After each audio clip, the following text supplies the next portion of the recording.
你们俩是一对儿啊？不是，还不是。啊，还不是，就是有可能是，对不对？我会努力的。思深呢？他在学校罚抄作业呢，老师说了，罚完以后给我打电话。他又跟同学闹矛盾了？我上个洗手间，你们慢慢喝。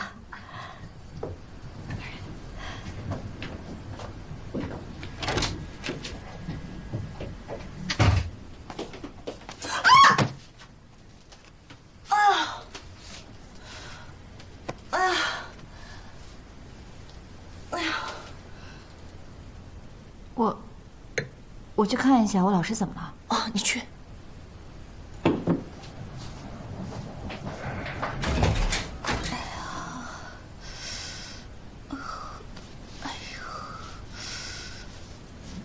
黄春，你背上了伤。关门。哦。谁都不能说。老师，你这伤像是皮带抽的呀，是他打的。你们到底发生什么了？不是很恩爱吗？没什么，你误会了。老师，要是真的有什么事儿，你不能忍啊！我说了，你不要误会了。我刚刚进来不小心滑了一下，我现在没事了。我要上洗手间，你出去吧。出去吧。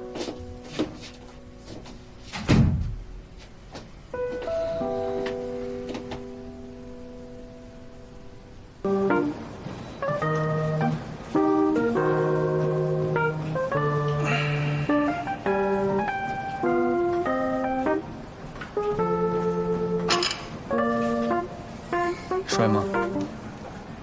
帅的，对不对？笑起来真好看。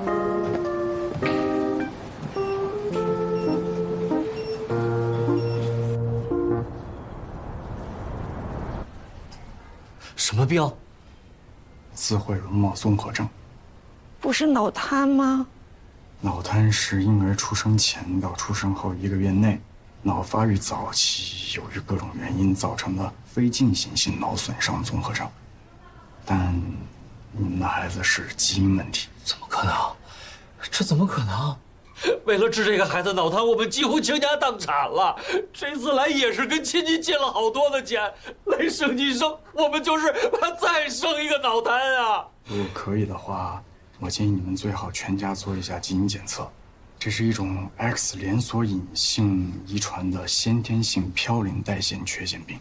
人体中有一种酶，也就是次黄嘌呤、鸟嘌呤磷酸核糖转移酶。当缺乏这种酶的时候，分解产生的鸟嘌呤和次黄嘌呤不能通过补救合成途径合成核苷酸，就都会代谢成尿酸。当孩子体液内累积了大量的尿酸，会影响他的脑和肾脏，导致神经异常，脑发育不全。外在的表现就是智力低下，有攻击和破坏性行为，会经常咬伤自己的嘴唇、手和脚趾，所以也叫自毁容貌综合症。所谓 X 连锁隐性遗传就是传男不传女。你是说，我们这个小的，也有可能？有可能。查，我们马上查。你为什么不告诉他们？得这种病的孩子几乎都活不过20岁。不忍心。我不忍心让他们刚刚拥有希望就破灭，我更不忍心当着一个10岁孩子的面，告诉他，他的人生最多还有10年。那这个病还能治吗？我不明白为什么大家不在怀孕前做检查，怀孕前的基因筛查是最好的办法，就能避免让携带遗传病基因的孩子出生。那已经出生了，我得问问我的导师，看看目前有没有确定的基因治疗方法。如果小的也是，你说这一家人可怎么过呀？让你的导师尽量帮帮他们吧。如果海外有这方面的治疗实验，是不是可以把他们纳入实验治疗的范畴？国内目前基因的治疗不怎么多见。护士长，我会尽力的。谢谢你，刘医生。我先去忙了。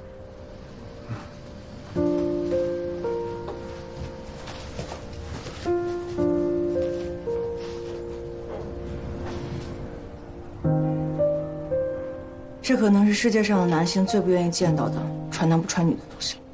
你这个话我可以写到段子里。人类已经发现3000多种遗传病，其中250种都只在男性身上发病。决定性别的一对染色体，男人是 XY 组成的啊，女人是 XX。当 X 染色体出现问题时，男人一定会得病。那女人还有一条健康的 X。当 Y 染色体出现问题时，男人一定会发病。那女人就没有 Y， 所以男人真可怜，你要对我好一点。基因研究的确是对优质生育有很大的作用，这件事情你要加油，尽快把项目落实下来。不过话说回来，护士长怎么对这家人这么关心啊？这检查结果还没出来，你可不能走。我都没有钱的住下去了。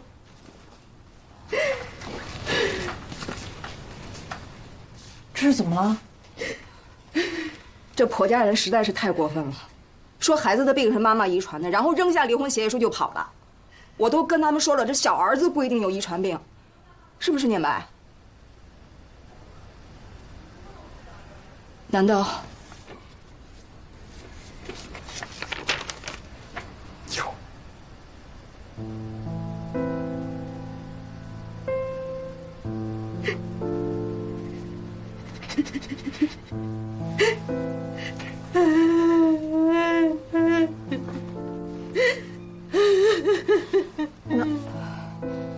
那现在怎么办？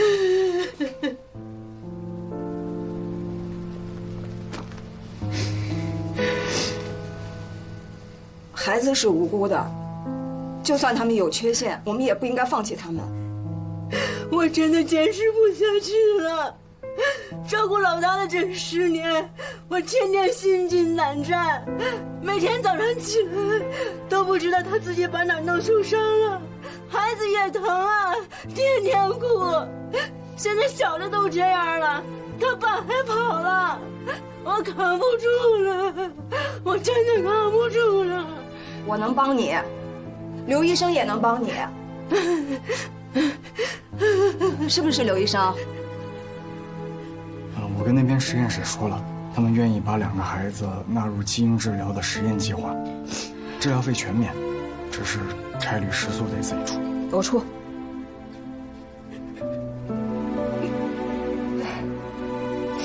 为母则刚，你听过这句话没有？你是做母亲的人，你的心、你的肉体都要像钢铁一样刚硬。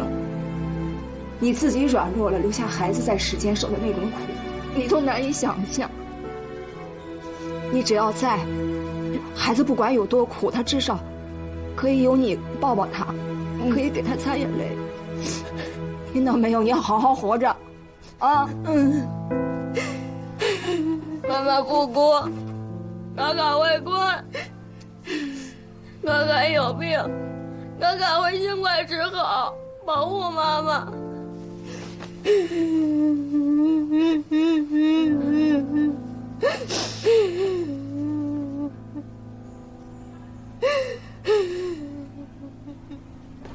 回头买机票、订住宿需要多少钱？你记得告诉我。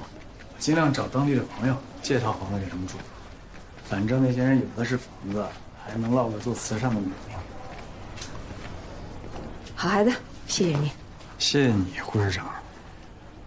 我今天才知道，一个老护士长，见惯了各种悲欢离合，心底居然还这么柔软。行了，别拍马屁了，赶紧干活去吧。我能帮上什么忙？你好好的就行。什么叫我好好的就行了？哎，你今天在病房还是去田主任那？有点半夜回来。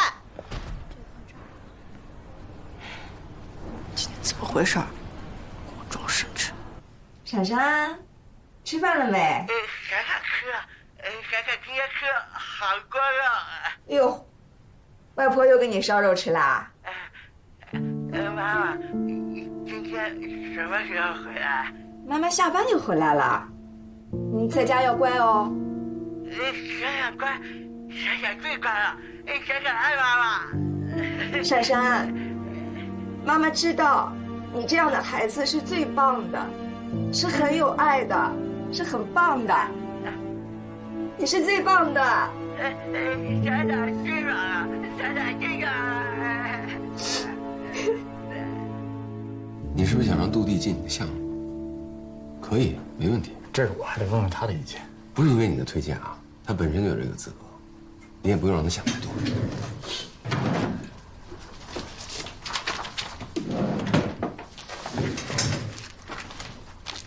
这个呢，是你母亲病历的复印件，拿回去慢慢看，有什么解不开的疑惑，打电话问我。谢谢田主任。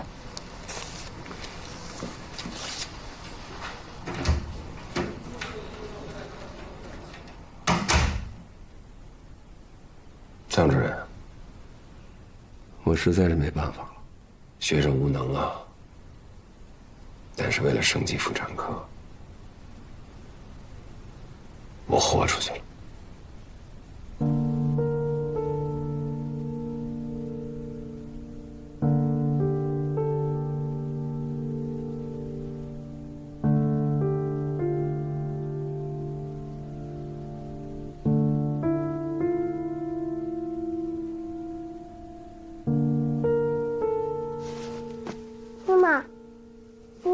睡啊？绵绵怎么醒了呀？做噩梦了。做什么噩梦啦？跟妈妈说说。你不让我吃糖，然后我非要吃，你就哭，哭得好伤心。我认错了，你还在哭。妈妈怎么会哭呢？你见过妈妈哭吗？没有，妈妈一直是笑眯眯的。你个小馋猫，我看啊，不是妈妈哭，是你馋得流口水，滴到枕头上了，对不对？来，我们好好的躺下，糖我们明天可以吃，但是现在呀，好好的睡觉，只有好好的睡觉才能长大个儿，是不是？那你什么时候睡啊？哎，妈妈现在就睡。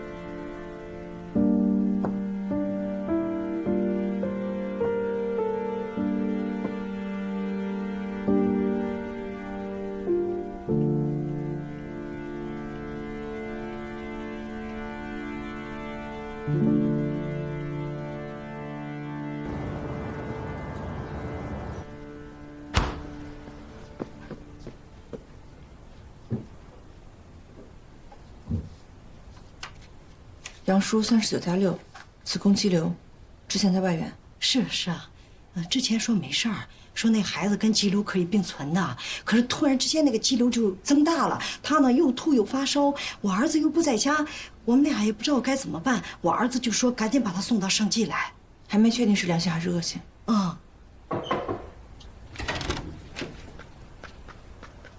杜医生，这位患者我接手了，以后由吴聪瑞医生负责。田主任刚刚收进来的，他说让我负责。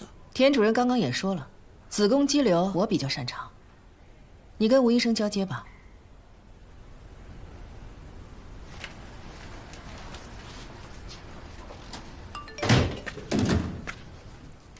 这是我们妇产科的黄韵玲，黄主任。黄主任，姐，看到聪瑞进病房了吗？大名了，对，都说您是盛济医院妇产科的活招牌呀。杨叔有您来负责，那我们就放心了。你替聪瑞说说好话。谢谢您对我们的信任。目前看来，这个子宫肌瘤虽然迅速的增大，但是应该还是一个良性的肌瘤。是个良性的，太好了太好了，我们生怕是个恶性的。怀孕合并子宫肌瘤，发生率不到5%，但是也不用太担心。这样的病例我们之前也处理过，明天一早我们会联合几科进行会诊，会诊过后马上安排手术的时间，一次性把孩子和瘤子一起取出来。好，谢谢啊！孩子的父亲不在啊？哦，孩子他爸爸在工地上，最近工期太忙了，他赶不回来。不过没事儿，你有什么事儿你跟我们说就行。好的，那麻烦吴医生安排一下会诊时间。好的，好好休息，有什么紧急的事情可以找吴医生。谢谢，好，谢谢。哎，不是之前说是田主任负责吗？怎么突然间换成这黄主任了？你可别瞎操心了，我都听说了，这黄主任很厉害的，一般人找他看根本排不上队的。是吗？对，这黄主任和手下的吴医生都特别厉害，而且吴医生心细，对咱们家属特别关心。那杜医生不行，上级医生交代的事情吧，老是跟家属说不明白。看不出来啊，表面上看挺利索的嘛。是吗？哇，谢谢你啊！谢谢。说了，夸了，人是抢到了，但是他这个病例很复杂，你要12万分的小心，千万别出什么岔子了。谢谢老师。哎，你终于开窍了，我是既开心又感慨。要是老师有能耐，你就不用这么费劲了。哎呀，我这个孩子真是怀的不是时候，要是没有他，我当上了大主任，你这个住院总就顺理成章了。千万别那么说，孩子不管什么时候来，都是上天给的最好的礼物，什么时候来都是对的。是的，我差点忘了，你是保护孩子、爱孩子的小吴医生，这个态度不错，我说了。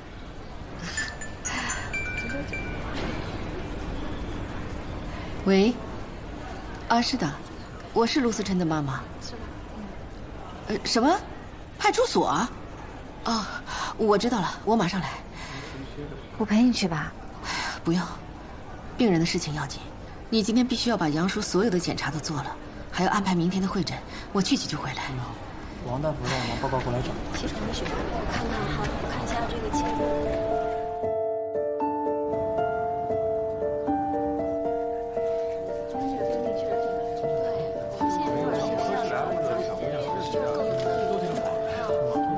主任怎么还没来呀？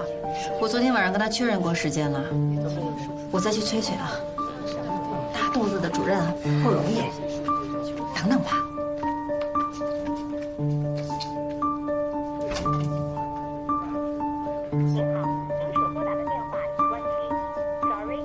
关机。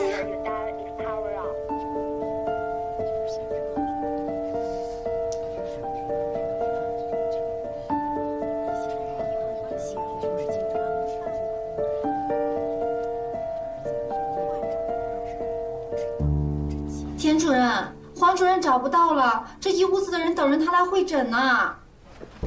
非要让我把这个病人给他管，这下倒好，管的人都不见了。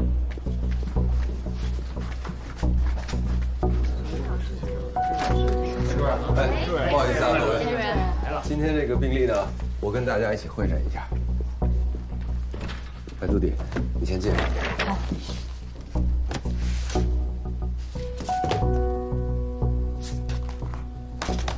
患者35岁，初次怀孕，胎儿横位，直径15厘米的巨大子宫肌瘤紧紧地扒在子宫下段，肌瘤下方是全层血窦扩张，血窦下方的胎盘从宫颈内口一直延伸到子宫前壁。胎盘、肌瘤、血窦3个大出血分线点，形成了一个包围圈，牢牢地守在了子宫下端。如果选择常规的切口，先要剔除肌瘤，会导致血窦开放，形成急性大出血，这个不可取。如果在肌瘤的上方切开子宫，以胎盘打洞的方式娩出婴儿，在剥离胎盘的时候，子宫的下端也会形成大出血，也不可取。如果在子宫体部切口，会直接影响到子宫的结构，影响到将来的生育，并且因为肌瘤的问题，子宫的缝合难度也会很大，也不可取。所以想听听大家的意见。选择切口是第一步。田主任，我有个想法。你说。切口是不是可以选择在肌瘤的下缘？这样的话可以避开大出血的危险点，在夹缝中抢救母婴。我也是这么想的。这样的话呢，既能降低产妇的出血量，又能够避免在剔除肌瘤的时候给产妇造成第2次的伤害。需要行腹主动脉球囊阻断术。看来这个办法还是比较稳妥的。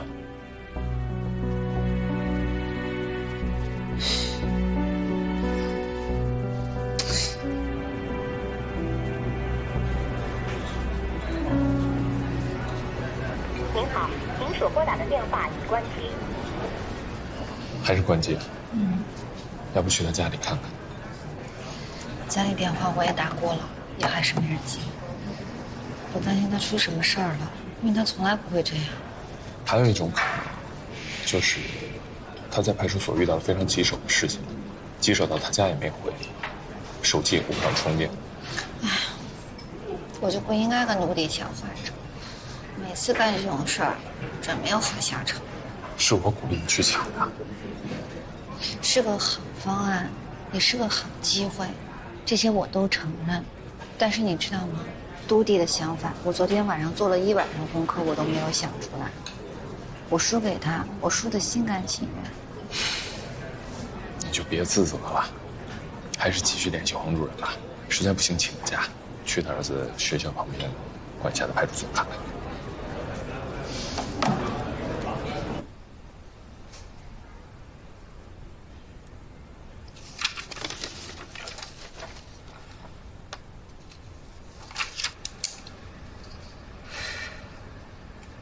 一会儿跟患者和家属沟通，一定要耐心，千万不能犯上次杨真真那样的错。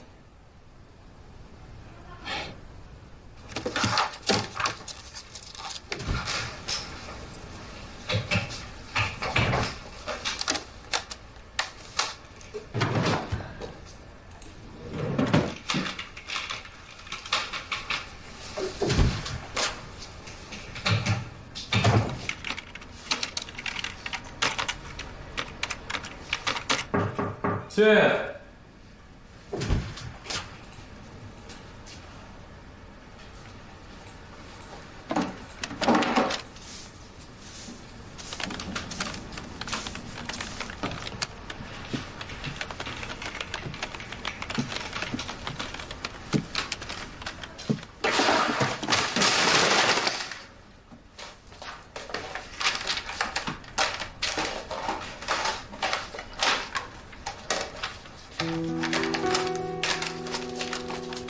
医生，我也不知道这是哪个医生的东西，麻烦您他回来，您跟他说一声，那个我不小心给弄散了，我也不知道这里边东西对不对，你让他检查一下。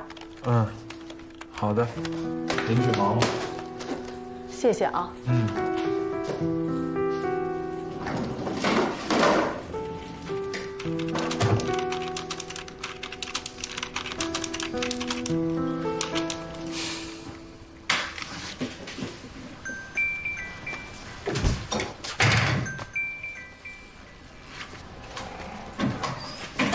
喂，好的，我马上过去啊。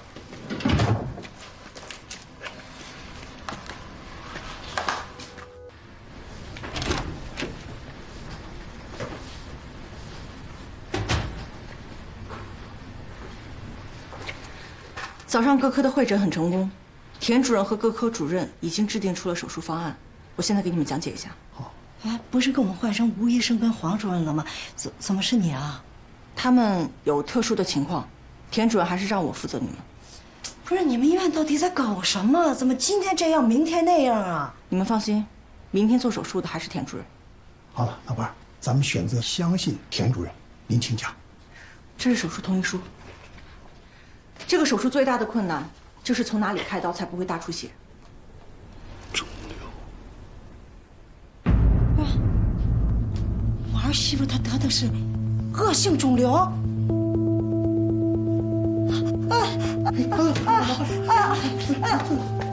赶快说军官在这里，往后靠着，马上快点来，这样。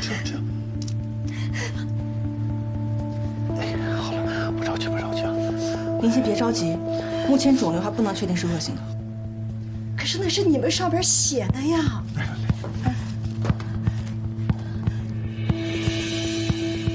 宫颈癌，不是说是子宫肌瘤吗？等等，这上写的不是杨叔的名字，这是我们的手术同意单吗？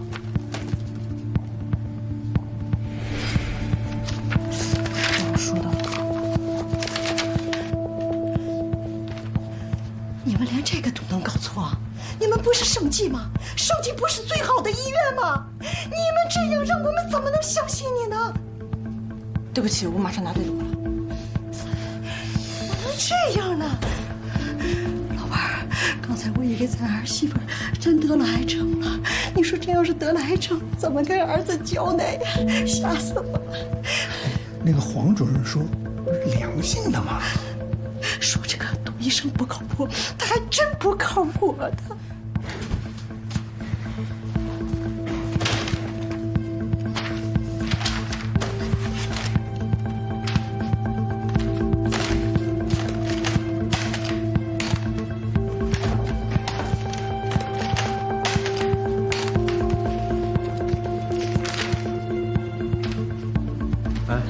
你看看你那桌子底下，刚才保洁阿姨进来，把你们那家弄掉地上。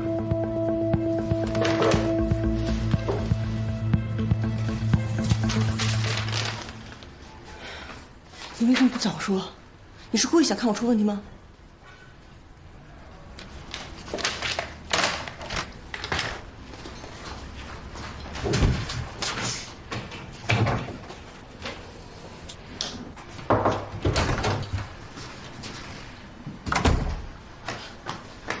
对不起，这个是对的，我再给你们讲解一下吧。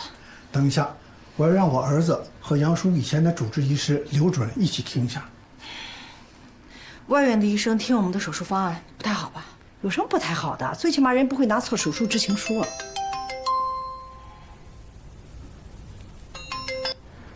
请讲吧。手术的开口在肿瘤的下缘。你把片子发过来，我看个位置。田主任的决定没有必要让他来做判断吧？麻烦您把片子给我拍一下。拍清楚点啊！哎，好。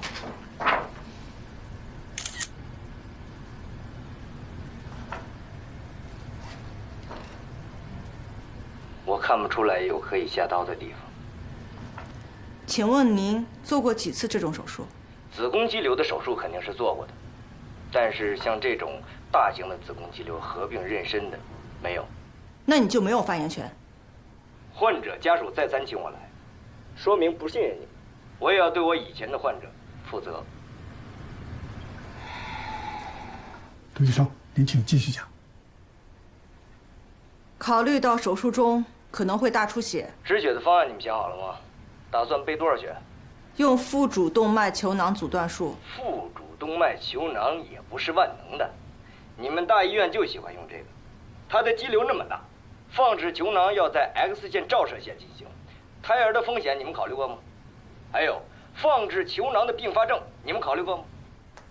哎，干嘛呀？你干嘛挂我们电话呀？一个没有能力给患者做手术，只会用质疑来找存在感的医生，我没有必要跟他废话。如果你们怀疑盛记妇产科主任的手术方案，为什么要来盛记？他在线我就不多说了，我没有必要给一个外院医生做汇报。我们不是怀疑盛记，我们是不相信你。制定手术方案的人不是我，做手术的人也不是我，我只是来把田主任制定的手术方案给你们讲解一下，在你们完全清楚之后，请你们签手术同意书。那可不可以让田主任来给我们解释一下呢？对呀，你把田主任找来呀。田主任现在在市里开会，回来之后还有2台手术，如果你们要等他的话，明早就不能做手术，因为在你们没有签署手术同意书的情况下，手术室不能做准备，而各科的人员也不能安排。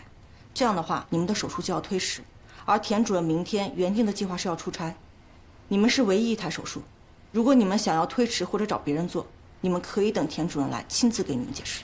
你，爸妈。哎，慢点。我实在是太难受了，再拖下去，我怕孩子会有问题。你们就签了吧。再怎么说，这里是盛记啊。好吧，杜医生，您继续讲。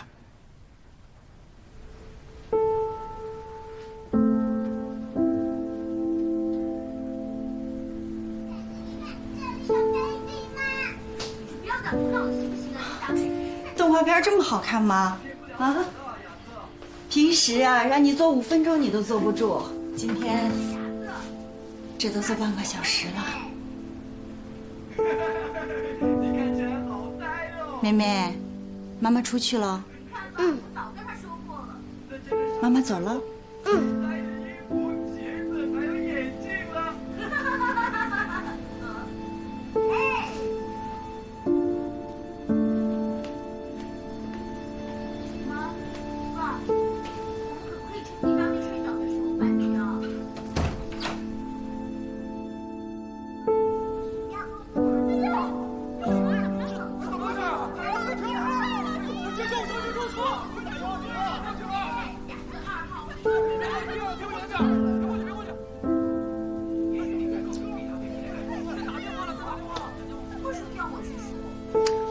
妈妈，好酸。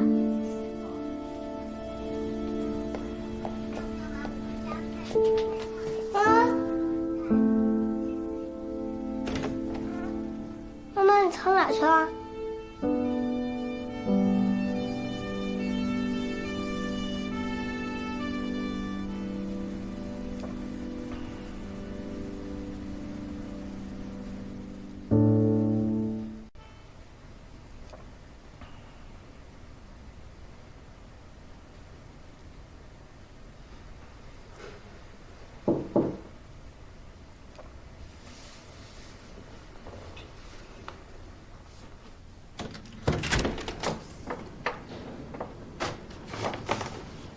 你怎么来了？我给你发微信，你也没回，也没在医院看见你，所以你入职几个月，无功也无过，跟你庆祝一下。进来吧。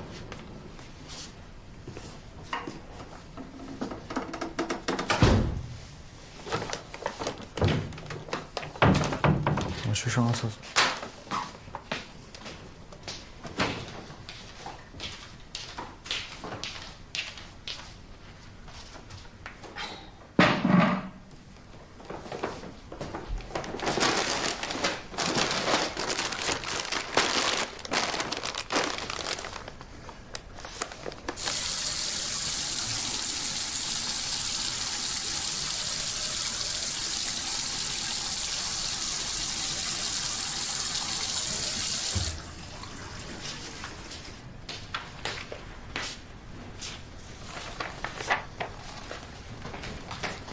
你怎么乱翻别人东西啊？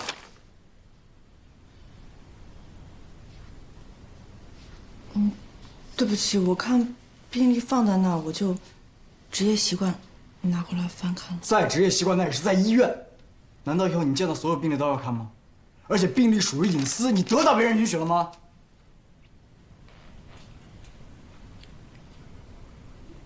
对不起。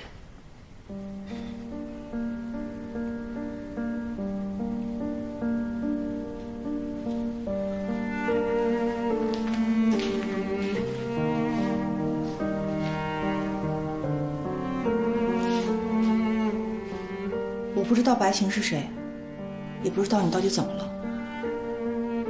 如果这份病历上有什么疑问，你可以打电话问我。不过精神科的我就没有办法回答了。我知道你有很多事情没有告诉我，但是我想告诉你，我可以陪着你，跟你一起分担那些痛苦。如果你需要的话。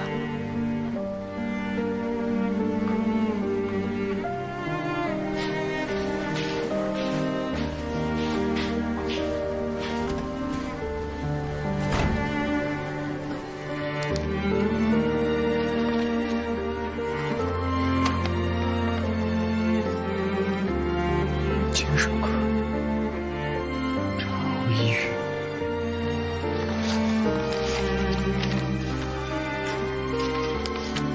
产后抑郁不是阶段性的，最多持续1到2年，为什么看了这么多年的精神科？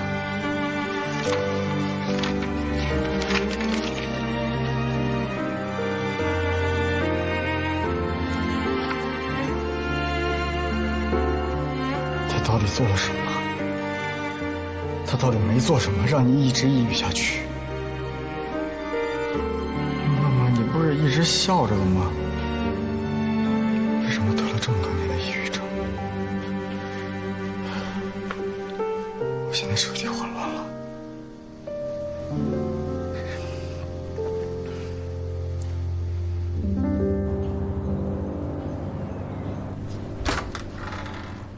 哎，怎么样，医生？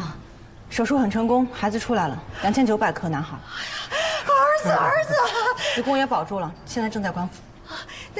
那孩子在哪儿呢？孩子的发育不是很好，要先去 NICU。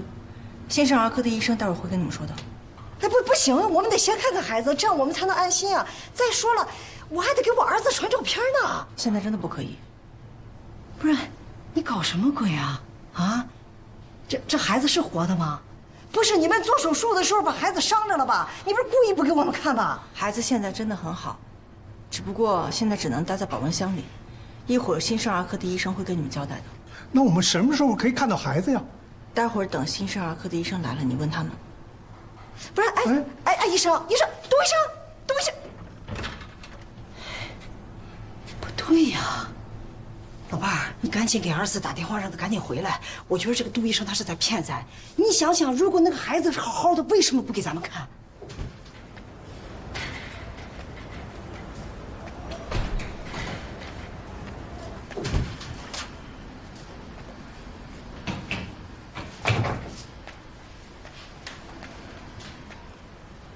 心里不舒服吧？本来这台手术应该是你参与的，最后没能参与。你又在心里头笑话我吧？我的确很想参加这台手术，所以当初田主任让我负责这床的时候，我特别的开心。当初黄主任问田主任要来这台手术，当我知道主治医生是黄主任的时候，我只顾着开心了，忽略了你的感受。对不起。想不想详细的了解一下这台手术？听你讲讲。真的，我有好多问题都没搞明白呢。打开手术视频。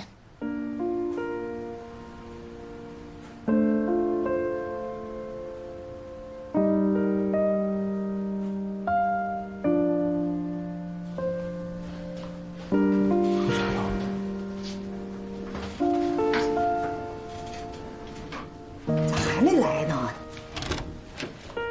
哎呀，来了！来！给他吧，小心点儿，轻点。孩子今天可以在病房里了。刚出生的时候评分不是很好，养了2天，呼吸循环已经正常了。好，谢谢。哦，对，拿过来，我给你舅拍个照片啊！你舅都急了，这。太可爱了，给我看看。哦。来。哎呀，老婆你真冤。宝贝，你长得像谁呀？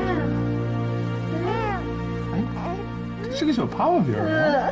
可咱俩鼻子都挺高的呀。对呀，是你就在群里也说，这孩子谁都不像啊。哎呀，不是儿啊，你小时候这嘴也长得也不是这样啊，这是咱们家孩子吗？来，我看看，这没错啊，就是你家孩子，手环上写的很清楚的。你这手环什么时候戴上的？在手术室就戴了，在手术室戴的。孩子出生我们都没见着，你说在手术室戴的，我们哪知道啊？会不会是孩子给报错了？怎么可能？绝对不可能有这种事情。你手术同意书你都能拿错，你有什么不可能的？这真的不可能。医院的管理是非常严格的，每一个环节都有人反复查看的。你要说报错孩子这种事儿，放在过去还有可能，或者在一些不正规的小医院，那也说不准。但是在我们盛极是绝对不可能发生这种事情的。那你这样，你仔细给我讲一讲，就是每一个环节都给我讲详细了。不，你先说，等一等。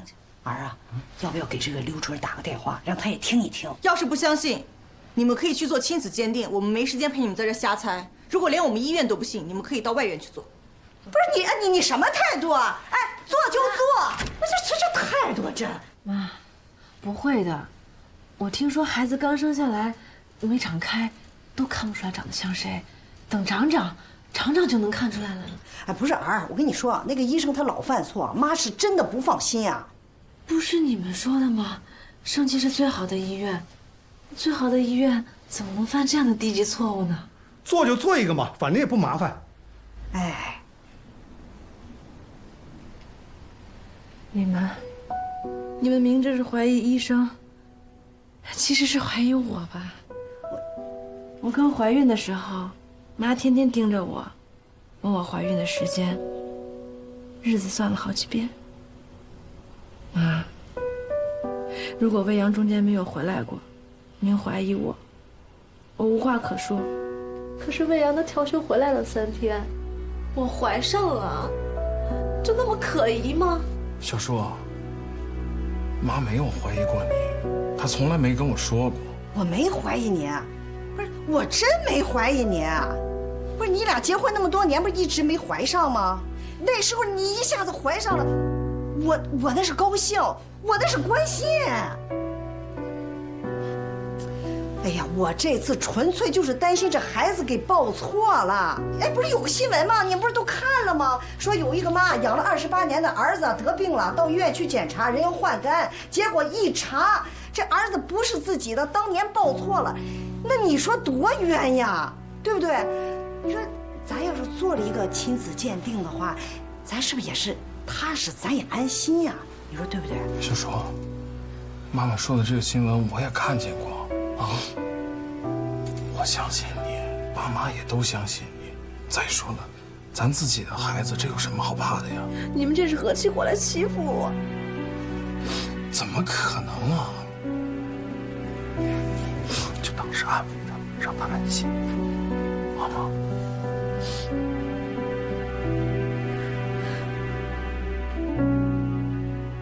你好好跟人解释一下流程，告诉他这事儿根本就不可能，然后再去新生儿科找个认证，这事儿不就完了吗？现在弄得人家又要做亲子鉴定，又要联系媒体。杜迪，就这么一个简单的家属疑心病，很容易解决的，怎么让你搞得那么复杂呢？就算我解释了，他们也不会相信的。能让外院的医生来质问我，怎么会信任我呢？杨真真的事情刚过去没多久，现在又出现了医患沟通的问题，你怎么就不能让别人信任你呢？杜迪，你到底干了什么呀？他干了什么？他当然是干了什么才让家属不信任他。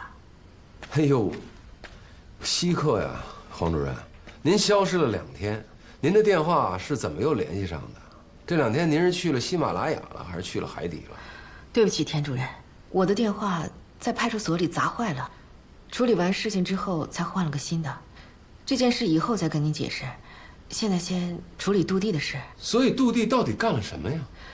杜弟在跟患者的家属交代手术方案的时候，拿错了手术同意书，把一个晚期宫颈癌患者的手术同意书交给了家属，家属看了以后吓坏了。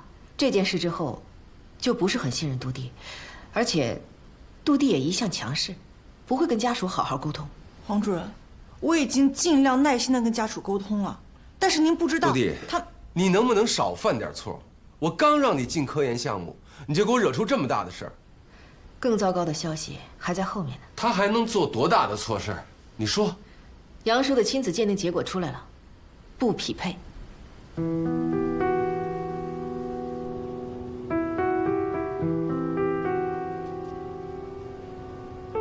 停一下，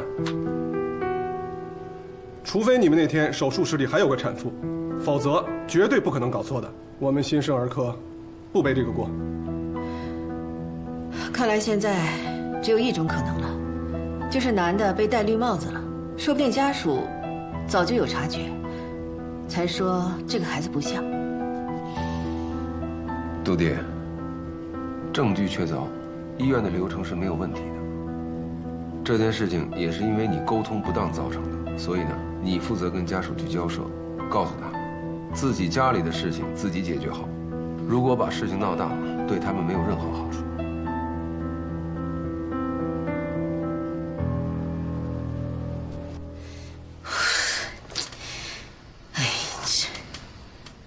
妈，不如您去食堂吃点东西，我一个人没事的。吃什么吃？我哪有心情吃啊？你说你爸这跟魏阳去跟记者谈了，这谈的咋样呢？这，您在这儿唉声叹气的也没有用。你去吃点东西，顺便散散步。那行吧，那我出去走走，顺便给你买点吃的吧。这事闹的真是。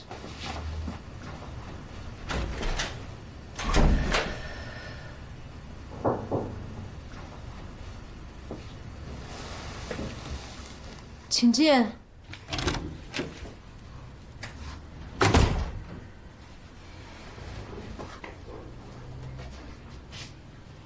你是抱错孩子的那个医生，我家里人都不在，你有事儿吗？我等了1上午，才等到你的家里人都出去。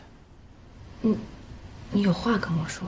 今天我们查了所有的监控，发现没有任何环节是有问题的，也就是说，孩子的确是你在手术室里生出来的那一个。领导让我直接告诉你的家属，但我觉得还是先跟你聊一聊比较好。再这么闹下去，对你一点好处都没有。能不能说实话？你的意思是？不管怎么查，医院都是没有问题的。这个孩子就是你的孩子，所以你能不能跟家里人说实话？他们再这么闹下去，后果不堪设想。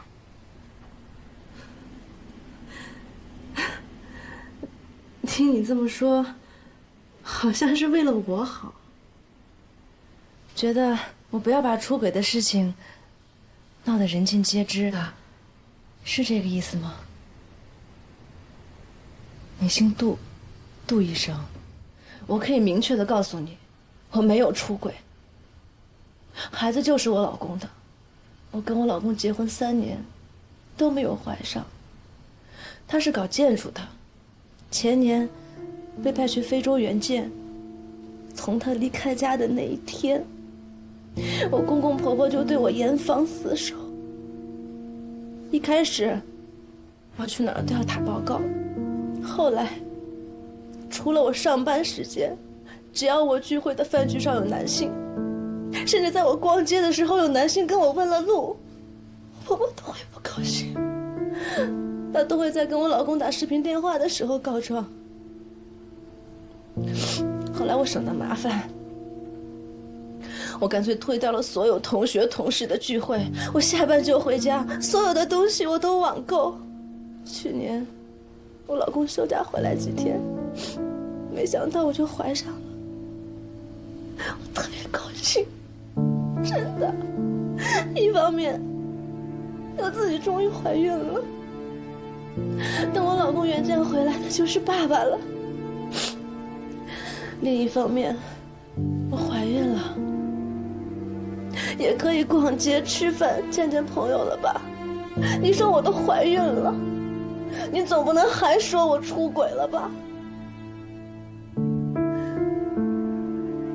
我这2年过得真的特别难，但是我可以对天发誓，我没有出轨，孩子就是我老公的。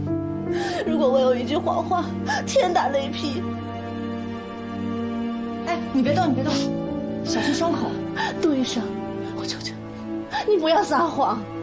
我看得出来，你是一个直率的人。我求求你，你不要帮着医院撒谎。我真的没有出轨，我真的没有。在圣地医院，这个事是不可能发生的。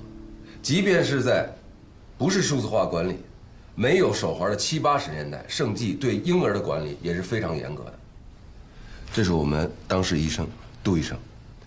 根据医院的规定，婴儿的移动都是由新生儿科的护士来进行的。作为妇产科的住院医师，他的工作只是进行了陪同和协助交接。试问一下，连婴儿都没有沾过的医生，怎么能抱错孩子？杜医生，在整个流程中，您始终没有碰过婴儿，是吗？在手术室里，我一直协助田主任进行手术。由于这次的手术比较特殊，所以手术的全部过程都由医院内部拍摄存档，你们可以去查一下。婴儿拿出来之后就交给了新生儿科，由新生儿科确定婴儿状态之后，再放进保温箱。手术结束后，由新生儿科的护士推走保温箱，我陪同一起去了 NICU。这整个过程，包括后来新生儿科再把婴儿送回来，我都从来没有碰过婴儿。那是不是新生儿科在内部管理时搞错了呢？那绝不可能。NICU 是一个什么地方？管理严格的连个苍蝇都飞不进去。那也就是说，很有可能是孕妇出轨，但是她拒绝承认，是吗？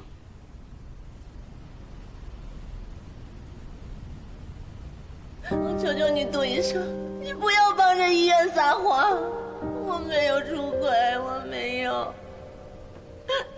如果不能证明我的清白，我这辈子就完了。我不能带着冤枉和屈辱过一辈子的。我求求你了，杜医生，我求求你了。没有证据的事情不能乱说。杜迪，你不是跟家属谈过吗？让他们认清这个事实啊。我看产妇不像是撒谎的人，她说她没有出轨。你胡说什么呢？那明明就是他在撒谎啊！田主任，这可就是个罗生门了吧？我看要么是产妇撒谎，要么是你们医院在撒谎。你看杜医生这么犹豫，恐怕是有什么内情吧？我现在不能帮你们写澄清报告，我希望你们能掌握更确凿的证据。当然，我也会继续调查的。哎，这怎么是罗生门呢？这是板上钉钉的事实，很清楚啊！你怎么回事啊，杜迪？叫你来澄清的，你来拆台呀？杜迪，不管医院怎么处理这件事情，我是不想留你了。即便你是张主任的关门弟子，妇产科绝不接受不站在医院这边的员工。田主任，这件事可能真的有隐情的，我觉得我们还是再查查吧。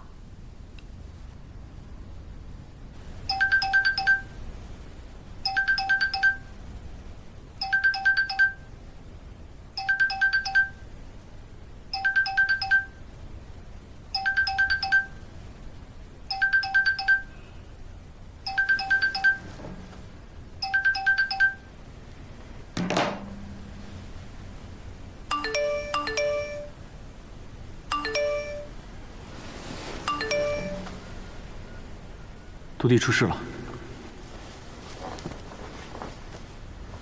医院不承认犯错，产妇不承认出轨，亲子鉴定不匹配，这点事儿就要开除，开什么玩笑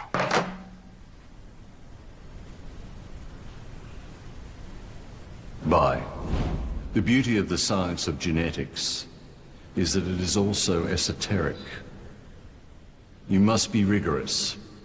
Dive deep before you see the beauty of the truth.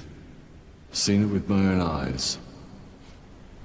Just because the paternity test doesn't match doesn't mean the child's not biological. The human body has so many hidden secrets just waiting for you to discover.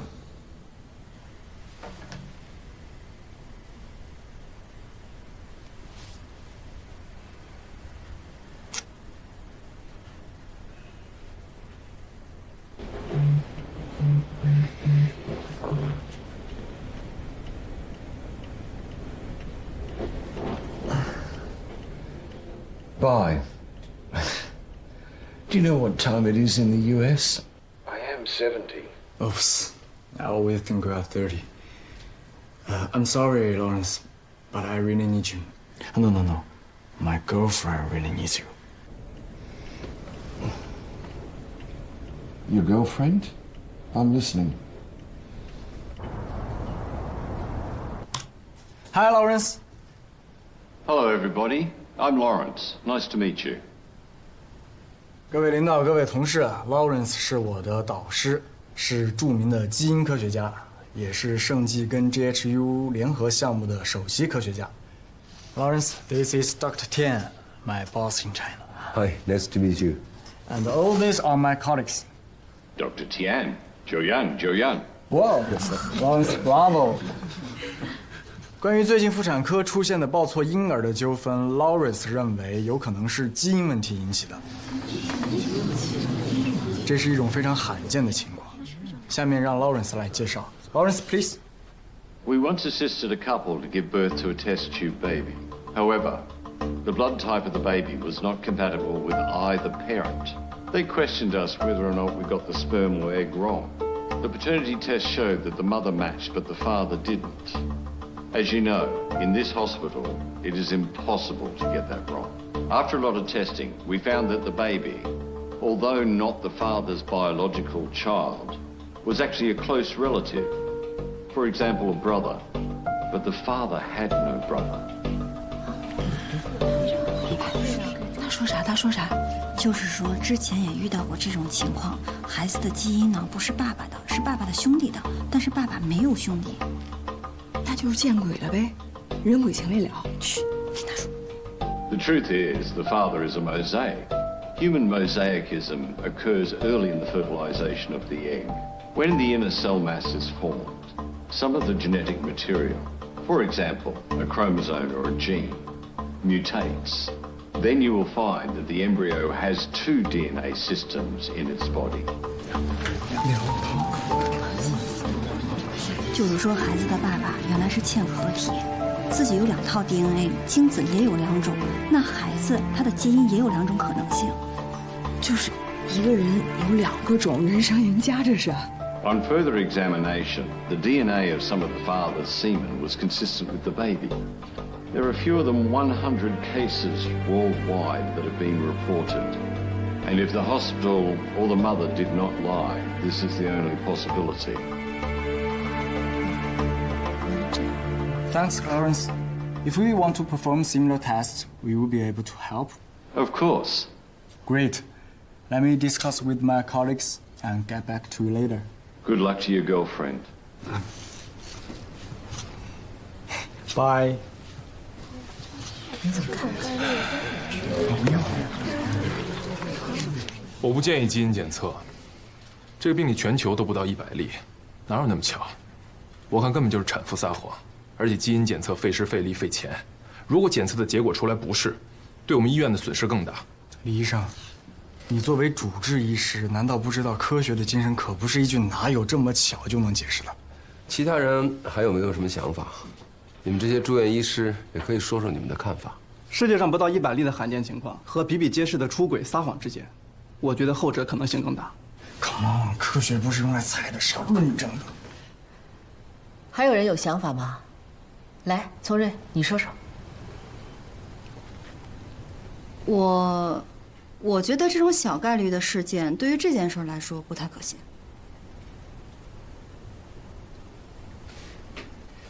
这是一次展示圣迹实力的绝佳事例。如果结果是基因嵌合体，那么媒体一定会大肆报道，圣迹妇产科的基因检测和产前诊断一定会一举成名。如果不是，孩子跟母亲的 DNA 肯定是匹配的，坐实出伪证据有什么不好？为了医院的清白，为了不让杜弟蒙受不白之冤，这事儿我决定做了。念白啊，你来负责这个事情。谢谢田主任。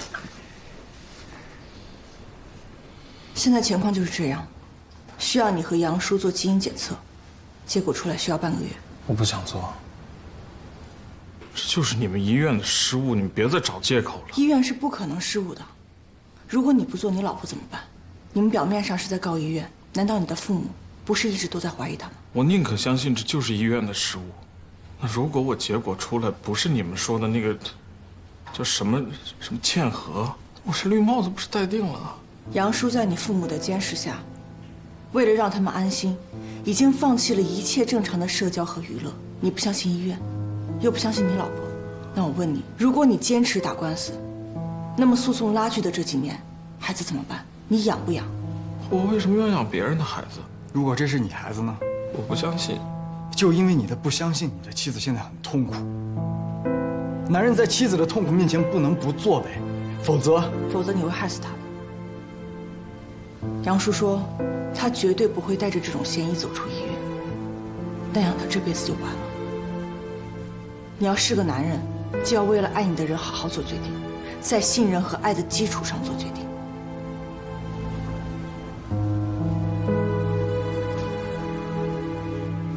我怕也没用。现在你是爸爸了，以后在你儿子面前，你是顶天立地的男人，还是被恨一辈子？你自己选吧。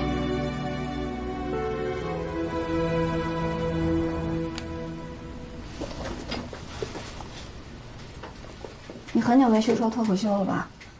说不出来，自己不想笑，也不想看见别人笑。烧退了吗？早上一次，中午一次，体温都还没降。感染这种事儿呢，难说。抗生素就算给对了，量也给够，自身免疫力也要起很大的作用。他又不吃又不喝，全靠吊水，而且他现在天天就是睡，叫也叫不醒。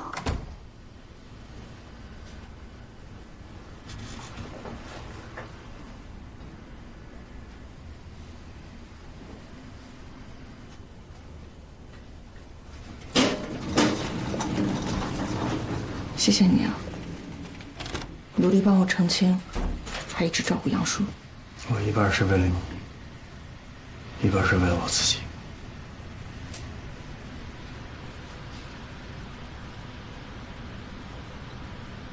你最近都瘦了，就算心里有事儿，也不能虐待自己，健健康康的，才有能力解决问题。你那么臭屁，没有什么是解决不了的。不，我很懦弱，很多问题我都解决不了。我一直都没跟大家说真话。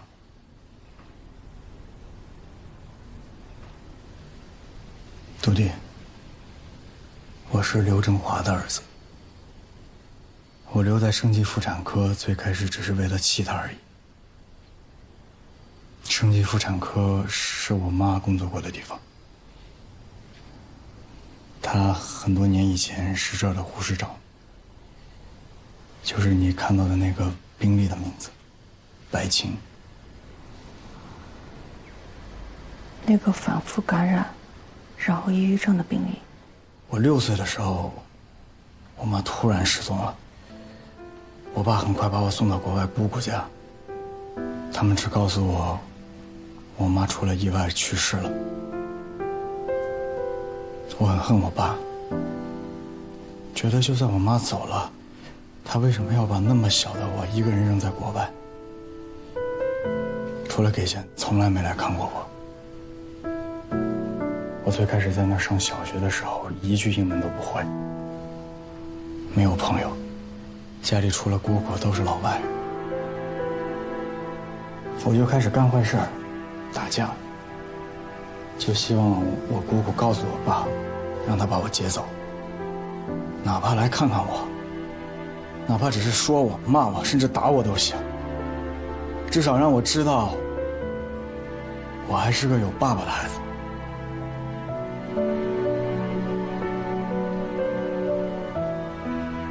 能做上大主任的医生都是很忙的，而且他是不是有新的家庭了？这么多年来，他孑然一身。大家都说他对我妈情深意重，他还把我的名字改成念白。可我觉得他就是在作秀。尤其当我得知我妈是自杀，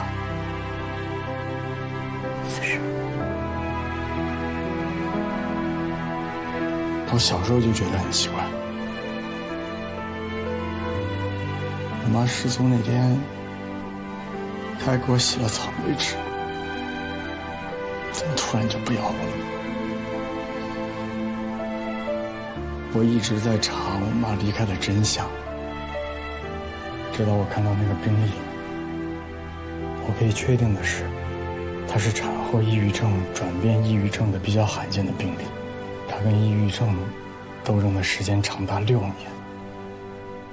那么这6年，她身边的那个男人在做什么？在做手术，写论文升职。他就是那个在妻子的痛苦面前毫无作为的男人。我可能是在帮你，但我也是在完成对我妈的救赎。可是我心里怎么都过不去，我该怎么办？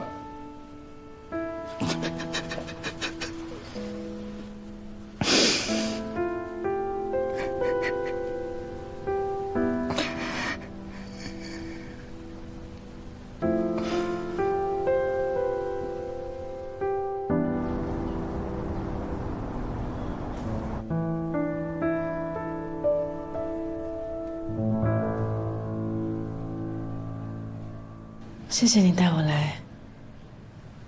其实你可以叫护士给你送过去的。他们都还不确定这是我的孩子，我不敢。